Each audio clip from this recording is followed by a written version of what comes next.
Il y a un truc qui vole dans ma chambre, ça m'énerve. L'app est bien dispo sur l'App Store, vous pouvez la télécharger et la tester. Maintenant, en ce qui concerne le Play Store, si vous avez un téléphone Android et que vous voulez tester l'app, ça me permet de vous donner le petit mot de la fin. Qu'est-ce que je voulais dire par rapport à tout ça? Après des semaines de développement, de séances de travail dans des cafés, de design, de redesign, de bugs, de corrections, mon app est enfin prête à être testée. Donc, la dernière fois, je vous avais dit que j'étais bloquée pour rendre mon application disponible sur le Play Store parce que pour rendre une application disponible sur le Play Store, il vous faut un compte développeur Google. Pour terminer l'ouverture de ce compte, il vous faut un appareil Android physique, ce que j'avais pas quand j'étais en Chine. Comme Dieu fait bien les choses, le moment où j'étais prête à faire la release coïncidait avec la fin de mon VIE et donc mon retour en France, où mon ancien téléphone, un Samsung Galaxy A52, m'attendait. J'ai profité de mes dernières semaines en Chine, j'ai voyagé avec l'une de mes meilleures potes, j'ai revisité tous mes endroits préférés, aka les restaurants et les cafés. Et finalement, le 29 juillet, j'ai pris mon avion pour Paris. Je suis rentrée il y a à peine 2 semaines et je suis déjà nostalgique. Mais bon, toutes les bonnes choses ont une fin et c'était la fin de ce chapitre-là. Bizarrement, malgré mes 13 heures de vol, j'étais pas trop jetlaguée. J'ai retrouvé ma chambre, j'ai nettoyé mon setup, j'ai même ajouté des petits éléments de déco. Et après une bonne dose de procrastination, je l'avoue, de repos et de reprise de mes bonnes habitudes, je me suis mise au travail. Je vais commencer par vous parler de la release sur l'App Store parce que c'est la dernière que j'ai terminée, mais ça a été la plus simple. Spécifiquement parce que j'avais déjà fait le gros du travail. Donc la dernière fois, j'avais déjà envoyé le bundle à Apple, j'avais fait tester à mes copines, elles m'avaient fait leur retour. Et en fait, quand je suis repassée dessus il y a quelques jours, j'ai vu que mon app avait été refusée pour une raison, c'est tout bête, mais bon voilà, faut le savoir. Vous savez par exemple quand vous avez une application qui utilise votre caméra, qui utilise votre localisation, votre micro, vous avez un petit pop-up qui pop et qui vous demande est-ce que vous autorisez bien cette application à utiliser telle chose. Et donc il trouvait que le message que j'avais mis pour la caméra et le micro était pas assez précis et qu'en gros on comprenait pas ce que j'allais faire. Donc il a fallu que je change juste cette ligne là et c'est passé, donc très bien, j'ai changé cette ligne là, j'ai renvoyé à Apple, je crois que ça a pris moins de 24 heures. Ah oui, après les problèmes de permission, une autre petite chose avec laquelle j'ai dû faire une petite modif sur l'App Store, c'est que si vous voulez release votre app en Europe, il y a juste un petit setting à changer parce qu'il vous demande si vous avez un compte trader ou un compte de commerçant, je sais pas quoi. En gros, vous mettez juste non et après ils vont vous dire ok c'est bon. Si vous devez mettre oui parce que vous avez vraiment une entreprise et tout ça, ils vont vous demander de fournir des documents supplémentaires. Mais bon, j'en sais trop rien parce que moi j'ai pas eu à faire ça vu que c'est juste moi qui release une app en solo. Mais du coup, oui, j'ai dû changer ce setting là parce qu'au départ elle était pas disponible dans tous les pays d'Europe et donc j'ai juste changé ça et c'était bon. Mais c'est tout, sinon pas de difficultés supplémentaires. Et donc pour l'App Store, je peux vous annoncer que l'app est bien dispo sur l'App Store. Vous pouvez la télécharger et la tester, amusez-vous avec, créez votre compte, faites des dégustations, trop bien. S'il y a des crashs,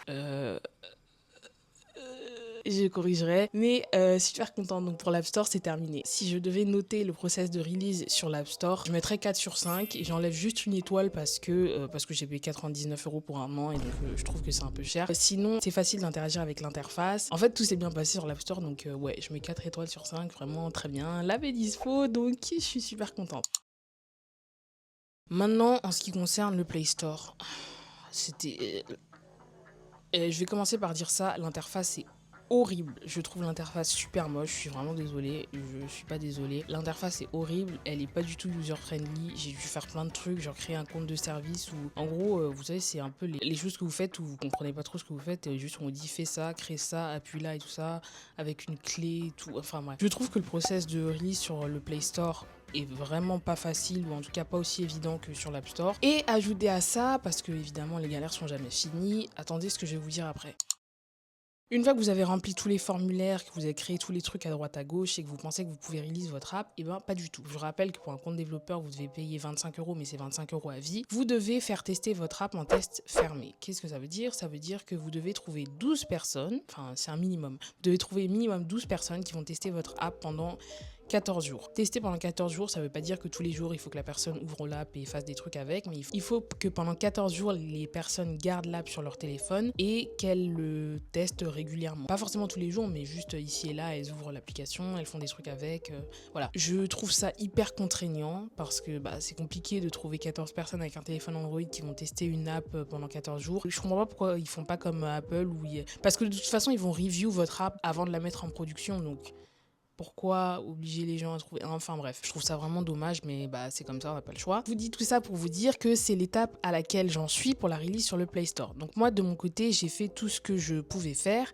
et donc c'est là que j'ai besoin de votre aide. Si vous avez un téléphone Android et que vous voulez tester l'app, j'ai mis un lien en barre d'infos qui est un Google Form. Le Google Form est très simple, je vais juste vous demander votre mail. Si vous répondez et que vous me donnez votre mail, je vous ajoute au groupe de test et ensuite avec le groupe de test, vous allez recevoir un autre mail pour pouvoir installer l'application et la tester. Ce que je vous demande, c'est de la garder sur votre téléphone donc pendant 14 jours. Vous n'avez pas obligation de l'utiliser tous les jours, mais juste de temps en temps, quand vous passez dessus, quand vous êtes en train de scroller ou chercher un truc sur votre téléphone, juste vous l'ouvrez, vous l'utilisez une petite minute et comme ça me permettra de demander un accès en production et de rendre l'app vraiment dispo pour tout le monde sur le Play Store. Donc ce serait trop bien. Donc si ça vous intéresse, lien en barre d'infos, donnez-moi juste votre mail, je vous renvoie un mail avec le lien, je vous ajoute au groupe de test et c'est bon. Autre chose par rapport à ce sujet-là, donc il y a, je crois que maintenant ça fait 2 semaines, j'ai fait un call avec l'un d'entre vous, je sais pas si je peux dire ton prénom.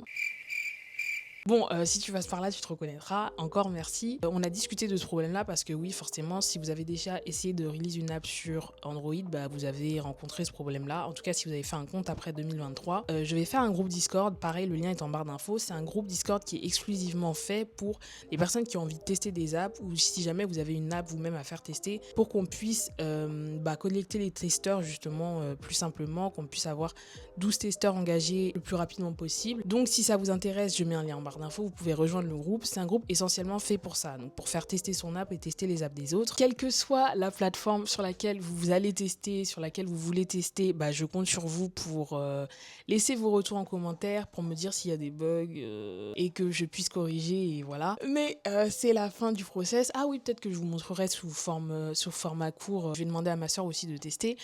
Et comme ça, je vous dirai ce qu'elle en a pensé, etc. Mais c'est la fin de ce process. Je suis super contente d'avoir terminé. C'est vraiment des trucs qui me font trop plaisir quand j'ai une idée et que j'arrive à la mener à bien. Bon, même si, encore une fois, c'est une app toute simple. Il n'y a rien de révolutionnaire ou je sais pas quoi. Mais je suis juste contente qu'elle ait pu voir le jour et qu'elle soit vraiment dispo, que le monde la teste. Enfin, vous voyez ce que je veux dire. Ça me permet de vous donner le petit mot de la fin. Qu'est-ce que je voulais dire par rapport à tout ça ?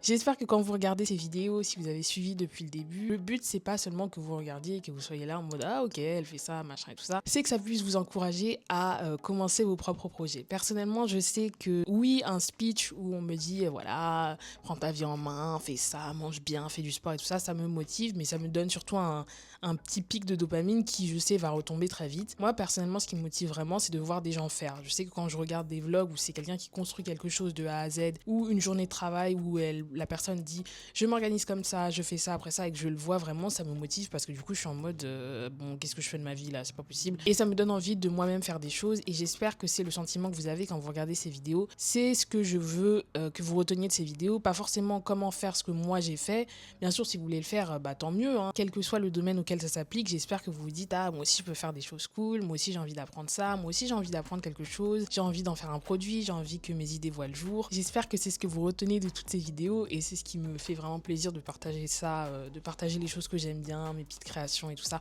Enfin bref, je suis super contente que ce projet ait vu le jour. N'oubliez pas quand vous regardez que personne ne naît en sachant faire ces choses-là. Personne ne sait coder une application et la rendre disponible avant de coder une application et de la rendre disponible. Quel que soit ce que vous voulez apprendre, vous découpez votre projet en petites étapes simples et ensuite vous les faites au fur et à mesure quand vous avez le temps de façon consistante et le projet touchera à sa fin un jour ou l'autre. Voilà, c'est la fin de cette petite vidéo. J'espère vraiment que ça vous a plu. Si c'est le cas, n'hésitez pas à laisser un like, un commentaire, à me donner vos retours si vous testez. Moi, je vais vous retrouver très bientôt pour encore plus de projets et plus de projets embarqués parce que oui, ça me manque de faire de l'embarqué. Je vous retrouve très bientôt pour une prochaine vidéo et ciao!